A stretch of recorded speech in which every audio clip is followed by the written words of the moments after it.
Berikut diseminasi budaya positif oleh CGP7 Santi Indriastuti di MGMP Sosiologi Kabupaten Jepara. Assalamualaikum warahmatullahi wabarakatuh. Selamat siang Bapak Ibu. Sebelumnya saya ucapkan terima kasih atas kehadirannya dalam rangka mengikuti MGMP Sosiologi di SMA Negeri 1 Canaan. Sebelum kita mulai, mari kita baca basmalah terlebih dahulu. Sama-sama kita baca. Bismillahirrahmanirrahim.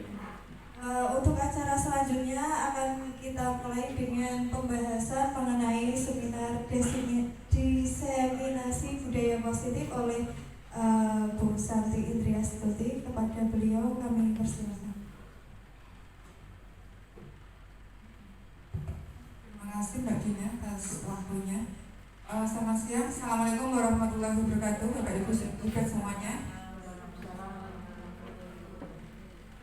Kurang kompak ya. Assalamualaikum warahmatullahi wabarakatuh. Terima kasih untuk Bapak Ibu semuanya untuk semangatnya hari ini. Seperti yang kita agendakan bahwa hari ini adalah diseminasi budaya positif. Artinya kita senantiasa dalam hidup sehari-hari kita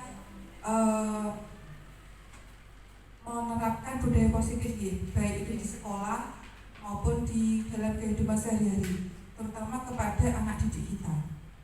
Kita sebagai pendidik diharapkan dapat menuntun anak didik kita supaya mereka disiplin, melakukan budaya positif. Kemudian kita sebagai pendidik dapat menerapkan, menuntun, mengarahkan sehingga anak didik itu punya panutan, yaitu siapa? Yaitu dari Bapak Ibu guru.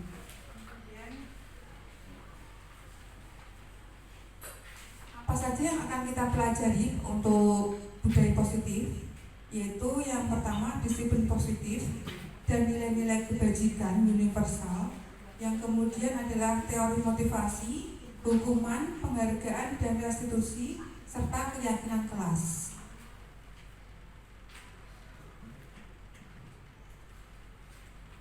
Sebelum mengenal budaya positif, setiap manusia pasti punya kebutuhan dasar. Oke, dapat panjenengan lihat di slide kebutuhan dasar manusia dan bagaimana menghidupkan dunia yang berkualitas. Artinya, ketika kita kebutuhan dasar manusia itu terrealisasi, maka akan menyebabkan budaya positif akan bisa kita terapkan dalam kehidupan sehari-hari. Di antaranya ada restitusi, 5 posisi kontrol, juga ada restitusi atau segitiga restitusi. Nanti akan ada video untuk pemaparannya. Untuk materi awal yaitu disiplin positif dan nilai-nilai kebajikan. Jadi dari ini guru dapat menjelaskan makna kontrol. Ini dari Dr. William Fraser. Karena seringkali terjadi miskonsepsi yang terjadi dalam kehidupan kita sehari-hari. Guru dapat menjelaskan makna disiplin positif, kemudian mengamati penerapan di lingkungannya dengan 3 motivasi perilaku manusia. Bagaimana guru tersebut menjelaskan pentingnya memilih dan menentukan nilai-nilai kebajikan yang disepakati oleh seluruh warga sekolah, sehingga dapat menciptakan sebuah budaya positif. Seperti panjenengan lihat di slide, coba Bapak Ibu mempraktekkan bagaimana kita menggenggam tangan kita. Coba tangannya di atas semua.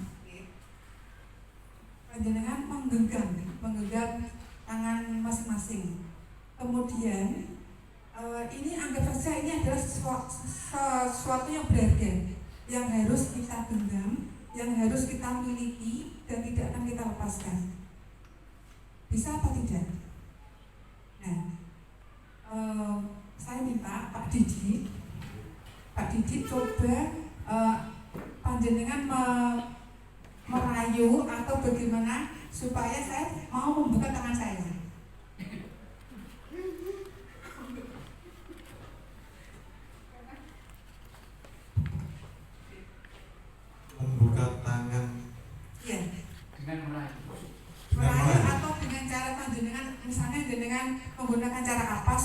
saya bisa membuka tangan saya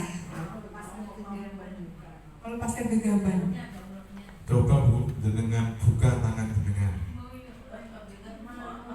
Tidak ya, saya tidak akan membuka.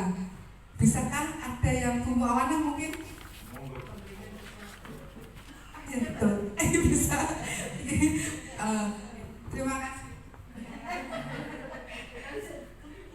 Tetap saya genggam tapi bagus caranya. Artinya bagaimana seseorang itu mencoba mengontrol orang lain untuk melakukan sesuai yang diharapkan. Apakah bisa seperti itu? Apakah bisa seperti itu? Siapa yang bisa mengontrol diri kita? Diri kita sendiri, betul. Artinya ketika saya menggenggam ini adalah sesuatu yang sangat penting, berharga untuk saya. Jadi tidak akan saya lepaskan untuk orang lain. Dan seperti halnya itu, kita seringkali miskonsepsi ya, bahwa kita memberikan hukuman kepada anak didik kita. Misal ada yang tidak disiplin, dan anak didik itu melakukan apa yang Bapak Ibu guru lakukan. Sejatinya itu bukan kita yang mengontrol anak didik kita, bukan.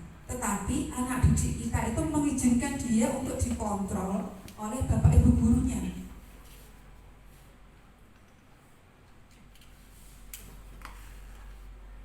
Nah, di miskonsepsi dan kontrol dari Dr. William Glasser, yang pertama ilusi guru mengontrol murid. Sejatinya ketika kita ada anak yang terlambat ya, apakah guru akan menghukum? Menghukum apa tidak? Iya. Kebanyakan seperti itu ya. Guru itu menghukum. Padahal kalau dalam ini ya, kita membudayakan budaya positif, itu harus dari dalam diri atau dari intrinsik anak tersebut.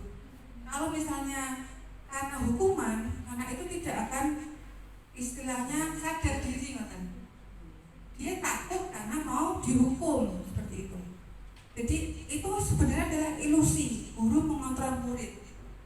Sedangkan sejatinya itu tidak, karena guru itu takut tapi dihukum. Yang kedua, bahwa semua penguatan positif, efektif dan bermanfaat. Artinya ketika dikuatkan seperti itu positif, jangan terlambat. Itu kan dari luar ya. Artinya Bapak Ibu gurunya yang meminta kepada murid tersebut. Nah, itu seringkali hanya sebagai ilusi. Yang ketiga, ilusi bahwa kritik dan membuat orang merasa bersalah dapat menguatkan karakter. Dan ini ternyata tidak betul ya.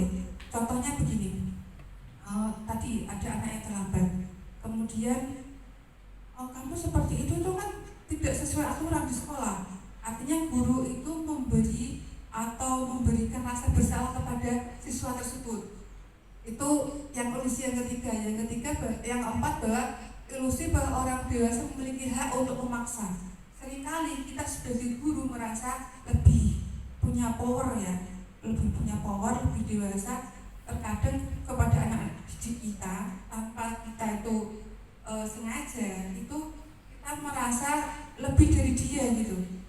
Artinya kita memaksa kepada anak didik tersebut. Ini yang miskonsepsinya di sini. Kemudian bagaimana bila kita ingin membuat kemajuan perlahan sedikit-sedikit, maka ubahlah sikap atau perilaku kita sendiri. Artinya kita ingin memperbaiki cara-cara utama kita, maka kita perlu mengubah rangka acuan kita. Bagaimana kita mengubah dunia, bagaimana berpikir tentang manusia, skema pemahaman tentang penjelasan aspek tertentu tentang realitas. Nah, ini yang akan merubah sedikit demi sedikit.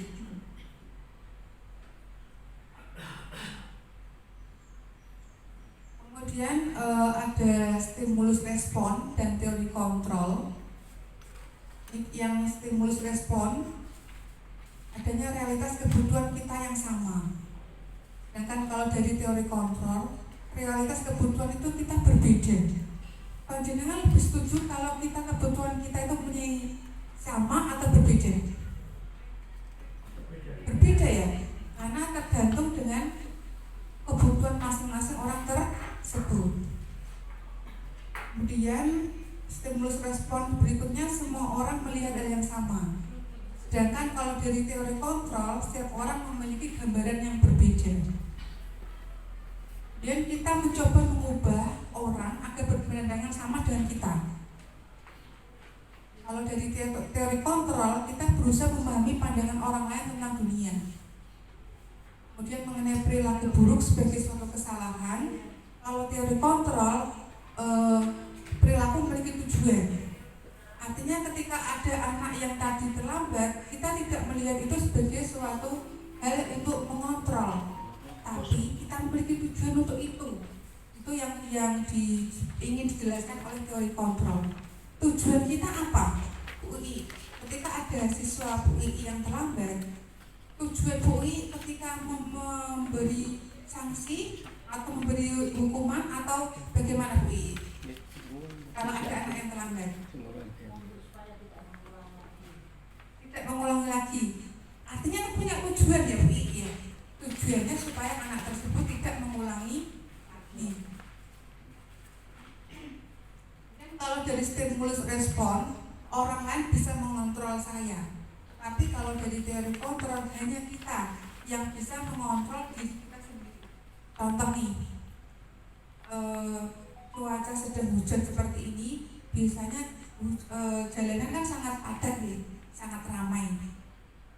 Kalau kita ke sekolah mau mengajar itu karena takut finger, biasanya kan kita lari-lari ya, karena takut finger. Sedangkan sebenarnya bukan itu yang kita butuhkan, karena kita memiliki tujuan, yaitu kita memiliki disiplin positif terhadap diri kita sendiri. Tidak sekedar kita karena takut finger kan gitu. Itu kalau dari teori kontrol. Kemudian saya bisa mengontrol orang lain kalau stimulus respon. Kalau dari teori kontrol, Anda tidak bisa mengontrol orang lain. Kemudian pemaksaan ada pada saat bujukan gagal. Jadi ketika dibujuk gagal, kemudian ada paksaan. Itu kalau dari stimulus respon. Sedangkan dari teori kontrol, adanya kolaborasi dan konsensus menciptakan pilihan-pilihan baru. Jadi ini lebih ada kolaborasi dan konsensus untuk menciptakan pilihan-pilihan baru tersebut.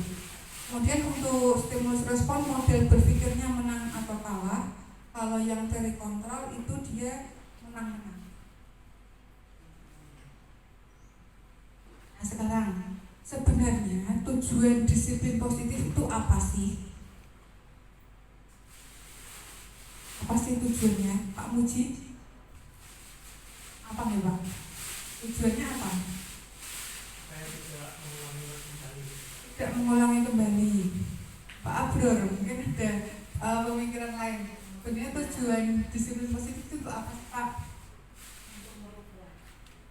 Supaya punya perilaku yang positif.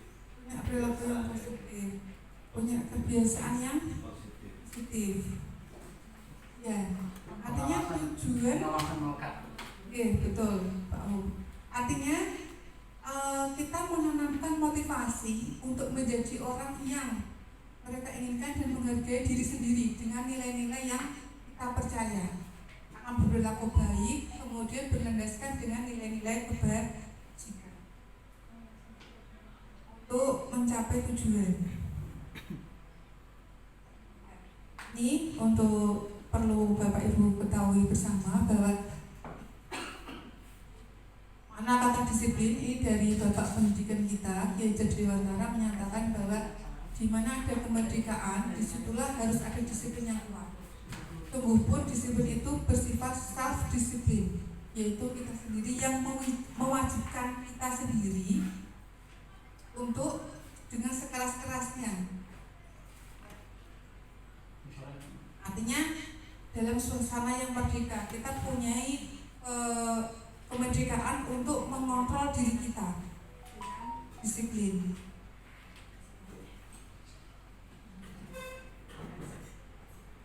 Ini dari disiplin menurut Dian Gosen, yaitu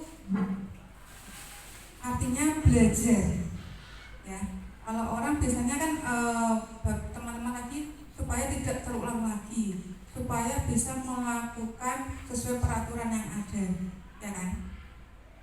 Menurut Dian Gosen bahwa seorang murid atau pengikut harus paham betul alasan mereka mengikuti suatu aliran yang terbangun dari motivasi intrinsik. Adakah Bapak Ibu yang tahu motivasi intrinsik itu apa?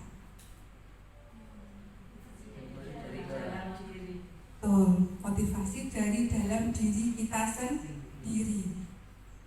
Kenapa tidak motivasi ekstrinsik? Titik. Kenapa motivasi intrinsik? Ya, betul. Kalau dari dalam diri, artinya itu kan kesadaran dari dalam diri kita tidak dipaksa oleh orang lain. Ketika kita itu dengan sadar diri, dengan keyakinan, maka itu akan lebih mudah kita mengubah pandangan kita tentang disiplin itu sendiri. Oke.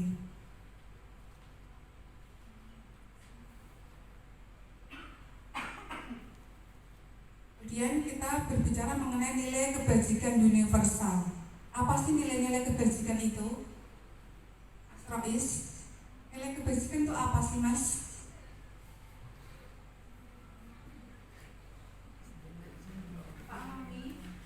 Pak Fahmi bisa dibantu, nilai kebajikan apa, Pak? Mengapa orang harus melakukan nilai-nilai kebajikan dalam hidup?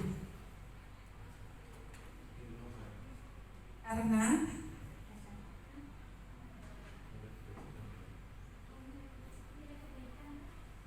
kebajikan.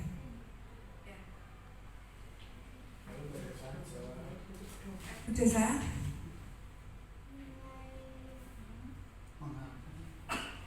Nilai kebajikan itu mungkin yang saya pahami adalah nilai-nilai kebaikan, kalau universal berarti nilai-nilai kebaikan yang secara umum, nilai-nilai kebaikan yang secara umum yang mungkin itu berlaku di sebuah masyarakat. Ya, artinya bahwa nilai-nilai kebajikan itu nilai-nilai yang diyakini seorang, ya. Dia bersifat positif untuk tujuan mulia ini dicapai oleh setiap individu. Itu adalah nilai-nilai kebajikan. Artinya tadi sudah betul, ya. Kemudian kita dari nilai kebajikan itu kita belajar mengenai profil pelajar Pancasila. Bagaimana kita bisa mendidik anak didik kita menjadi seorang yang beriman, bertakwa kepada Tuhan Yang Maha Esa, dan berakhlak mulia. Selain itu bersifat mandiri, bernalar kritis, berkomunikasi global, bergotong royong, dan kreatif. Apalagi di zaman era globalisasi sekarang ini, ya. Artinya anak didik kita itu dituntut untuk bisa mengikuti perkembangan zaman. Tidak seperti siswa-siswa zaman dahulu kala, ya. Artinya mereka harus up to date dengan segala perkembangan di era global sekarang ini. Supaya apa? Supaya mereka tidak ketinggalan dengan zaman. Tetapi perlu dipahami, selain dengan profil tadi harus mengedepankan 9 karakter, ya, di antaranya kemandirian, tanggung jawab, kejujuran, cinta Tuhan dan segenap ciptaannya, kemudian toleransi, kedamaian, persatuan.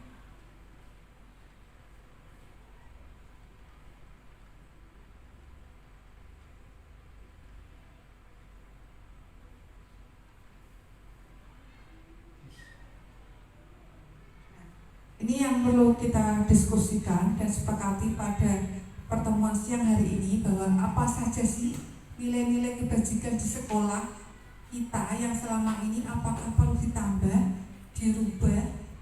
Nah, ini saya minta pendapatnya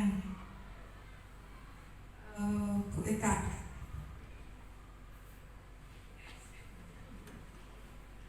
Artinya di sekolah kita itu kan mesti punya nilai-nilai kebajikan yang kita anggap itu baik, ya. Apakah kebajikan di sekolah itu seperti apa, kemudian apakah perlu dirubah atau ditambahi? Jadi ini karena ini adalah PR, ya, PR kita sebagai pendidik gitu.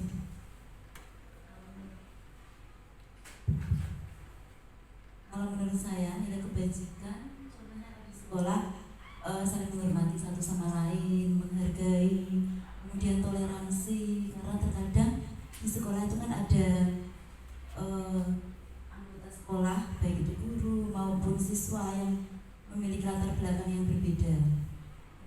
kemudian selain itu juga kedisiplinan itu juga perlu. Artinya ditambahi Pak Abror.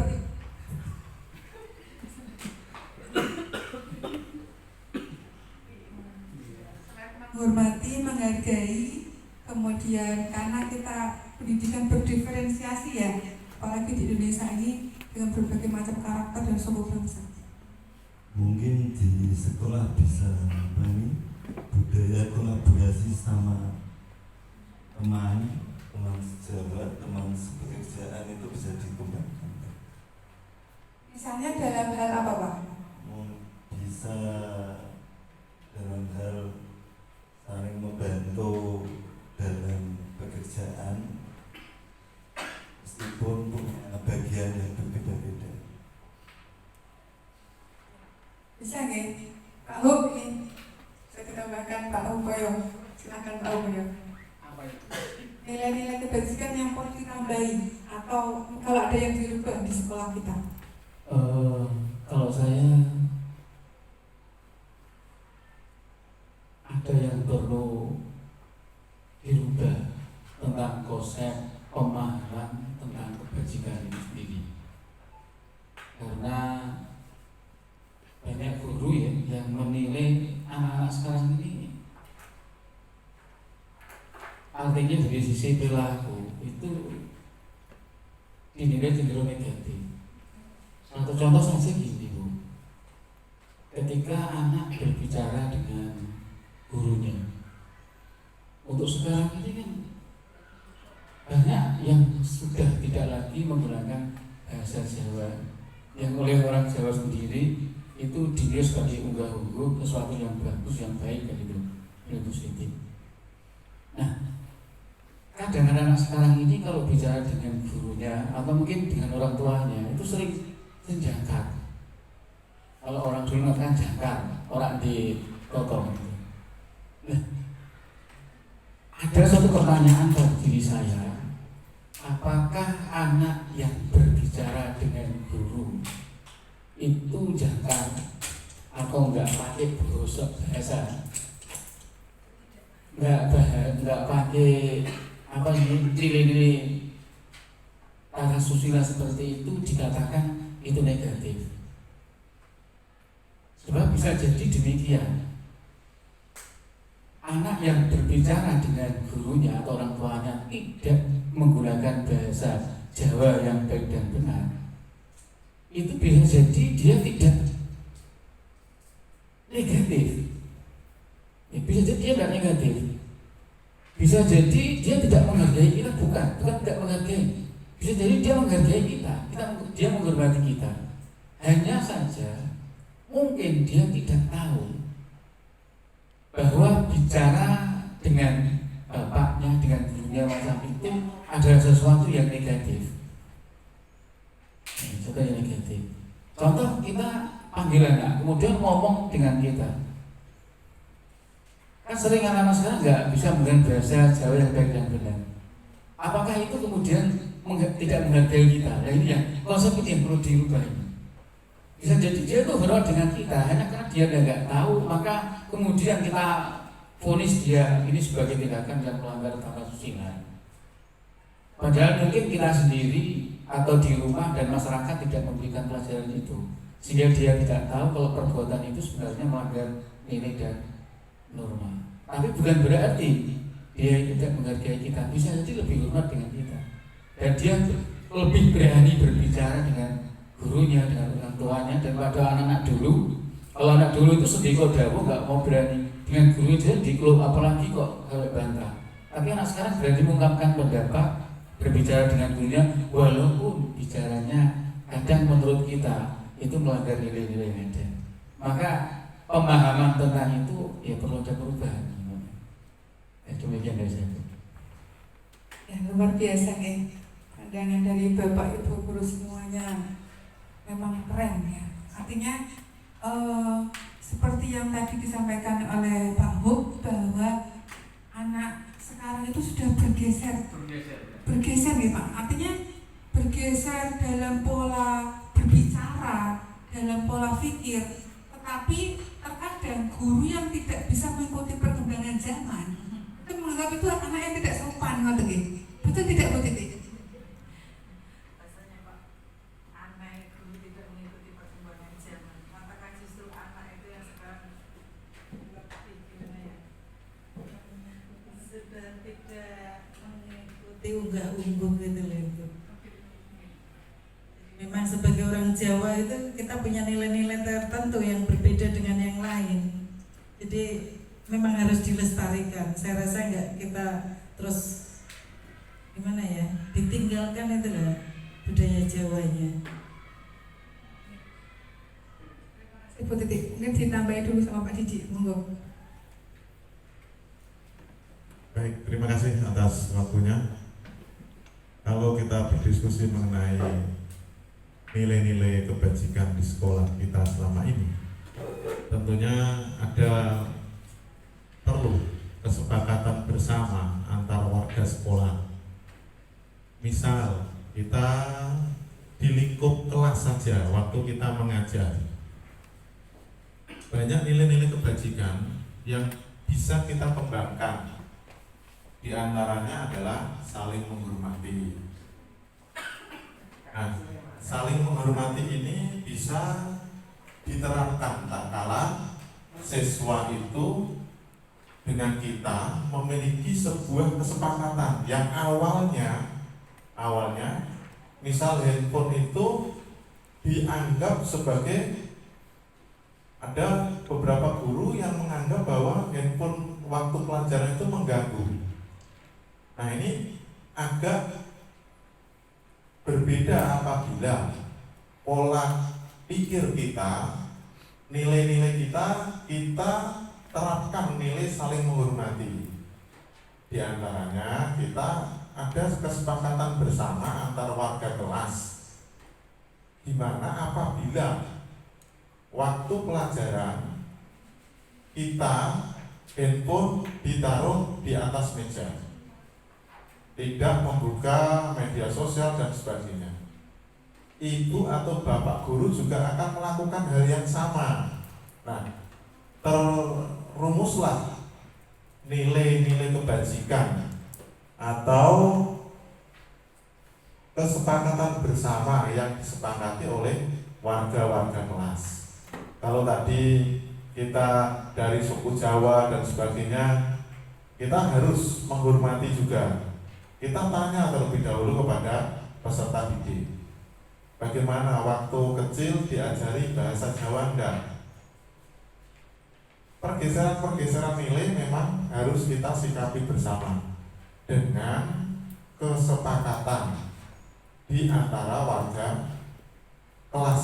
Terutama kalau kita ngajar, terutama waktu ngajar di dalam kelas kita, terutama misal wali kelas, ya kita membuat sebuah kesepakatan tentang nilai-nilai kebajikan yang dikembangkan di dalam kelas kita. Kiranya itu yang bisa saya sampaikan. Terima kasih Pak Didi, Bu Titi, Pak Hum. Jawaban-jawaban yang memang sesuai dengan apa yang terjadi sekarang ini.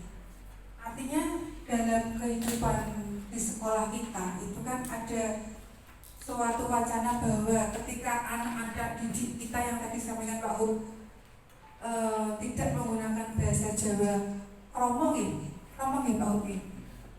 Dan Bu Titik juga mengatakan bahwa unggah-ungguh tetap harus dipertahankan. Dan Pak Didik membicarakan mengenai keyakinan kelas, Pak.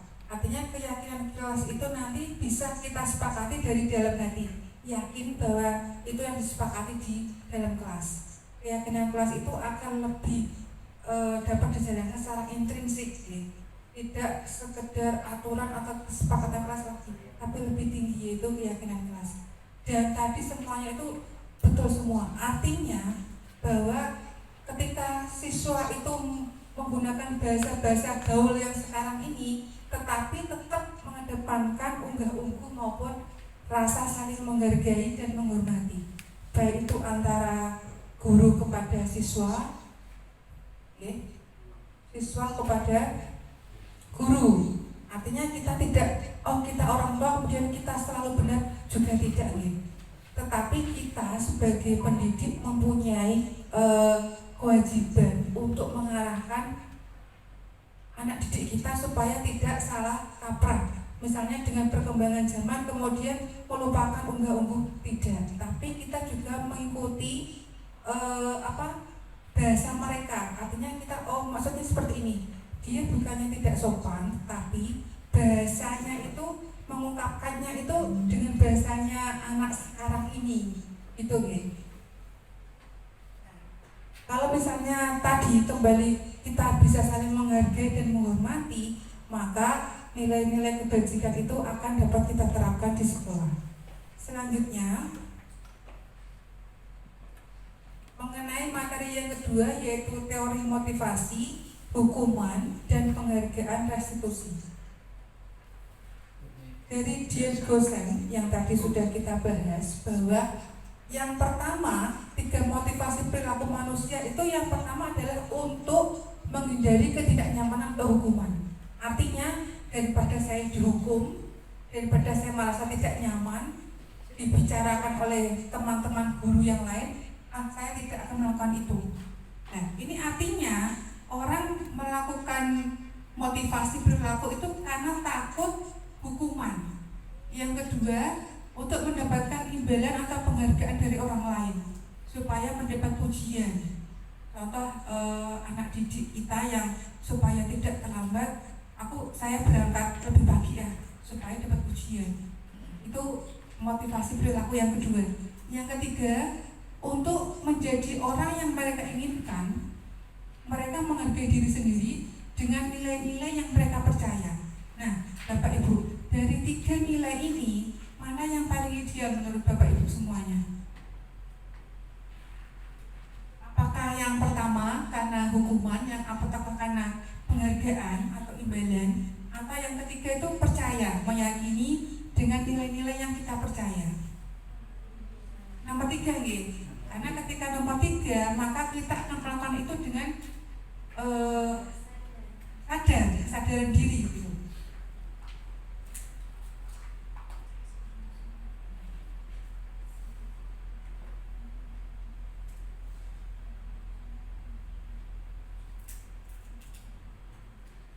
Nah, ini Bapak Ibu, hukuman, konsekuensi, dan restitusi. Perbedaannya apa sih? Kalau hukuman itu bersifat tidak terencana atau tiba-tiba, bersifat satu arah, berupa fisik maupun psikis. Misal anak disuruh untuk mengerjakan tugas yang banyak karena dia tadi itu tidak ada di kelas saat pelajaran tertentu. Contoh. Kalau konsekuensi itu sudah terencana, sudah disepakati, kemudian berdasarkan data yang umumnya dapat diukur. Selain itu, murid tetap dapat dibuat nyaman dalam jangka waktu pendek. Artinya guru itu tetap memonitor murid. Itu kalau konsekuensi.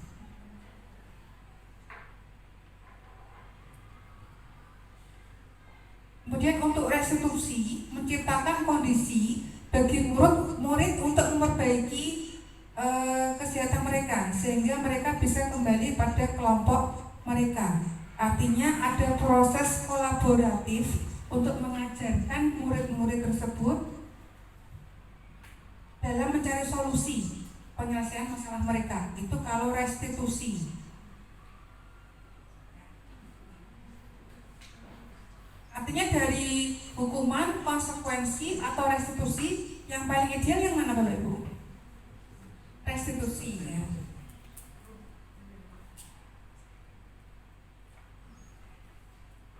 Nah, ini untuk tujuan dari segitiga restitusi.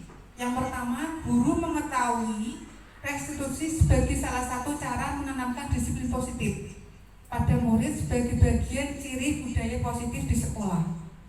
Yang selanjutnya, guru dapat menerapkan restitusi dalam membimbing murid berdisiplin positif akan menjadi murid yang merdeka. Dan guru mampu menganalisis dengan sikap reflektif dan kritis untuk penerapan disiplin positif di lingkungannya. Ini untuk memperjelas Bapak Ibu pandangan mengenai segitiga restitusi, maka akan ada video sebagai berikut.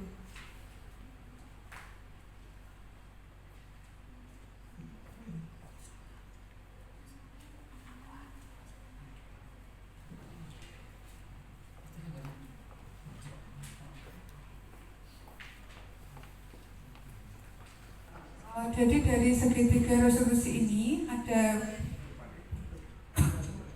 kebutuhan hidup manusia dan dunia yang berkualitas yang akan kita arahkan kepada peserta didik kita.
Jadi contoh dari segitiga restitusi ini adalah ketika ada anak yang berbuat salah, kita sebagai guru itu tidak menyalahkan anak tersebut, tapi bagaimana kita bisa mengajak pola pikir mereka supaya mereka menyadari kekeliruannya, kemudian dengan keyakinan mereka dapat meluruskan tindakan yang salah tersebut.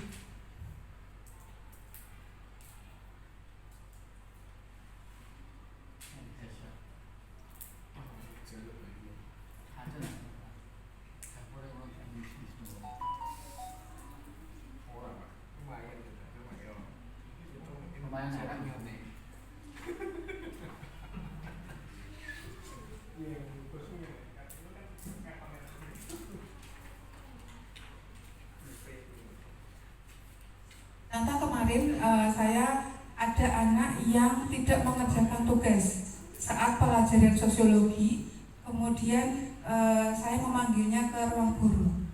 Namanya adalah Putri. Saya bertanya, Putri, yang pertama yang saya lakukan adalah validasi tindakan yang salah. Artinya kita tidak menjudge kamu salah, Put, tidak seperti itu. Tapi kita bertanya, Putri, kenapa kemarin tidak mengikuti pelajaran yang dilaksanakan oleh Bu Santi? Kemudian dia memberikan alasannya. Artinya dia setiap anak itu pasti punya alasan, ya, punya alasan kenapa mereka melakukan itu. Kemudian kita akan menanyakan apa yang harusnya mereka lakukan. Kalau mereka sudah mengetahui apa yang seharusnya mereka lakukan, kita akan bertanya tentang keyakinan kelas. Keyakinan kelas yang mereka yakini kesepakatan kelas itu sebelumnya, maka mereka akan melakukan itu tanpa dipaksa. Artinya itu berasal dari motivasi intrinsik di dalam diri siswa tersebut. Ini bisa dilihat dari video di depan, ya.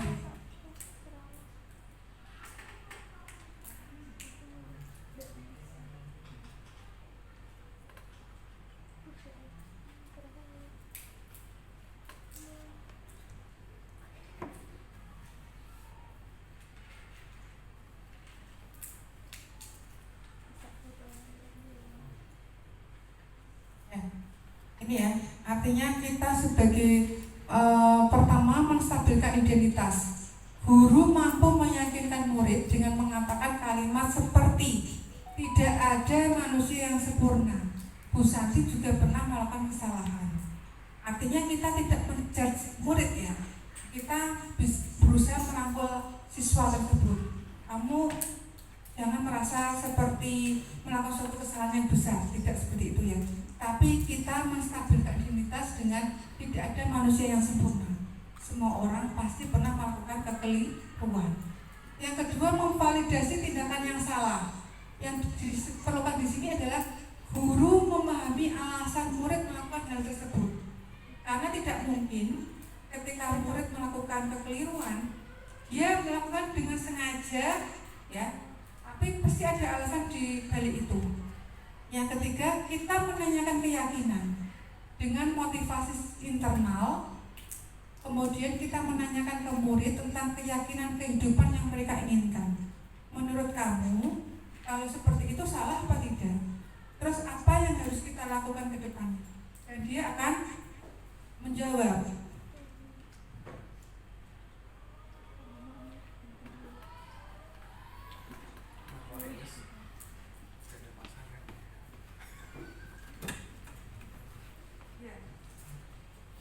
Kemudian mereka akan melakukan apa yang mereka yakini itu benar, tapi dengan dari panduan dari Bapak Ibu guru tadi.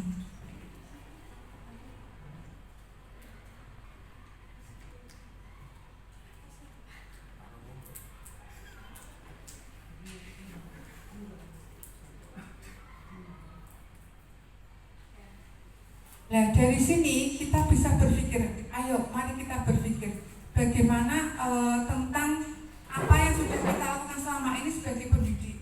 Apakah sudah sesuai dengan teori yang tadi saya sayangkan tadi, ataukah belum? Atau harus seperti apa? Ini coba dari Bu Ii.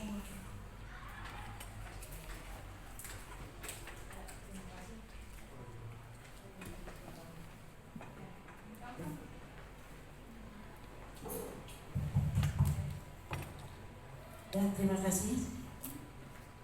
Untuk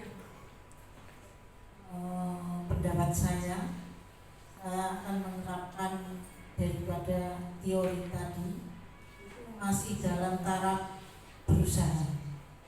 Jadi dalam berusaha ini mungkin karakter saya masih menggunakan dengan materi atau teori masa lampau seorang guru memiliki suatu otoriter dalam memberikan kedisiplinan kepada anak. Karena waktu dulu itu anak itu istilahnya masih patuh dan manut dengan apa yang diberikan seorang guru. Tapi sekarang ini antara guru dengan murid ada korelasinya, ada hubungan timbal balik. Jadi guru, istilah kata pepatah, guru kencing berdiri, murid kencing berlari. Nah, inilah saat ini akhirnya korelasi ini antara masa lampau dengan masa ini. Saat ini saya baru akan memulai untuk hal tersebut. Terima kasih. Terima kasih Bu Ii untuk pandangannya ya. Artinya memang guru itu memang berusaha ya Bu Ii. Berusaha untuk mengikuti atau bisa mengarahkan ke anak didik. Itu dari versi Bu Ii yang berbeda guru senior. Sekarang saya ingin mengetahui pandangan dari Bu Dina maupun Pak Muji. Pak Muji dulu, monggo. Tentang pembelajaran guru mengenai disiplin positif terhadap anak didik. Terima kasih waktu diberikan pada kami tentang masalah guru. Akhir-akhir ini memang kita dihadapkan untuk perkembangan teknologi dan kita harus mengikuti bagaimana perkembangan itu selalu dituntut bagi semua guru. Yang kedua, bagaimana anak sekarang unggah-ungguh dan predikat anak sekarang selalu gepeng. Itu kita dengan HP yang selalu. Ya, sekian dari kami. Assalamualaikum warahmatullahi wabarakatuh. Terima kasih Pak Muji. Kemudian Mbak Dina, saya ingin mengetahui dari tadi yang sudah disampaikan, guru itu idealnya itu sebagai penghukum atau pembuat rasa bersalah ke anak didik, atau sebagai teman, atau sebagai pemantau, atau terakhir sebagai manajer. Saya akan mencoba menjawab pertanyaan dari Bu Santi. Kalau menurut saya itu tergantung dari kasusnya sendiri. Kita bisa memposisikan diri sebagai penghukum, sebagai manajer, atau sebagai teman. Mungkin ketika kita memberikan suatu tugas, kita bisa memposisikan diri sebagai teman supaya murid itu tidak takut untuk bertanya. Jadi kemudian kalau misalnya murid memang melakukan pelanggaran atau kesalahan, kita bisa memposisikan diri sebagai penghukum atau mungkin sebagai manajer dan yang lainnya. Jadi tergantung konteksnya, tergantung kasus. Mungkin hanya itu yang bisa saya sampaikan. Ya, terima kasih. Bahwa dari apa yang sudah kita pelajari dari nilai-nilai kebajikan, nilai universal, bahwa kita sebagai pendidik itu berusaha nih, karena kita juga berproses. Artinya ketika ada anak yang kurang tepat perilakunya, maka kita sebagai pendidik itu tidak melihat semata-mata kesalahan anak kemudian menghukum, ya. Seperti itu, ya. Artinya kita bisa memposisikan sebagai teman ketika dia itu butuh teman curhat atau sharing, tetapi kita juga sebagai dapat melakukan sebagai pemantau dan terutama sebagai manajer. Artinya, ya, Pak, sampai di situ. Kita sebagai manajer itu bisa mengarahkan anak didik kita ketika mereka berbuat hal yang tidak sesuai, kemudian kita rangkul, kemudian kita melakukan validasi tindakan yang salah tadi, kemudian kita bertanya mengapa mereka melakukan itu. Kita membutuhkan alasan, ya, kenapa mereka melakukan itu. Kemudian kita bisa membuka ruang berpikirnya, menalarnya bagaimana kehidupan ke depan yang mereka inginkan.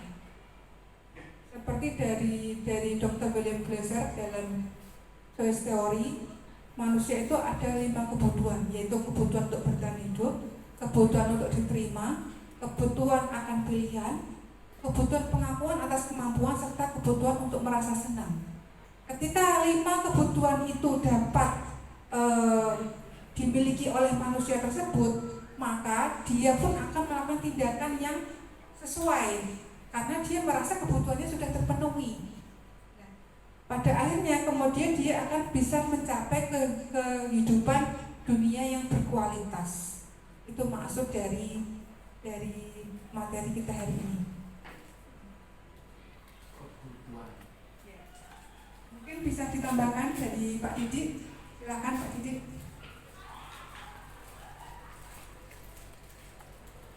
Baik, kalau melihat tadi materi restitusi maupun ada 3 segitiga tadi, ya. Jadi kita setidaknya sebagai guru memang harus memanusiakan manusia, seperti yang saya sangat tertarik apa yang ditulis oleh Kang Munik dalam beberapa bukunya, Sekolahnya Manusia, setelah itu Memanusiakan Manusia, Gurunya Manusia, dan yang terakhir adalah Gurunya Hebat. Nah, ini semua dari Glasser, dari Gusserl itu terrangkum di situ. Intinya kita harus mampu memanusiakan manusia, baik itu guru maupun siswa. Apabila kita mampu memanusiakan manusia, kalau pandangan dari lama mungkin guru sebagai otoriter tadi, ini belum memanusiakan manusia. Harapannya pada akhir kalau memanusiakan manusia, terakhir muaranya adalah kembali kepada ajaran-ajaran kebajikan yang sifatnya universal. Tentunya universal tadi sudah diberikan dalam semua agama, pasti mengajarkan kebajikan universal. Nah, ini muaranya adalah kepada ajaran agama yang dianut oleh peserta didik maupun yang kita anut bersama. Itu dari saya. Terima kasih. Terima kasih untuk Mbak Didi ya. Dan teman-teman semuanya, tak terasa sudah sampai di penghujung materi yang sudah tadi tersampaikan semuanya. Dan ini adalah hasil diseminasi dan diskusi yang benar-benar luar biasa untuk siang hari ini. Terima kasih untuk kita semuanya. Pada intinya saya mengambil conclusion ya, bahwa dunia berkualitas adalah tempat kita menyimpan gambaran representasi dari semua yang kita inginkan.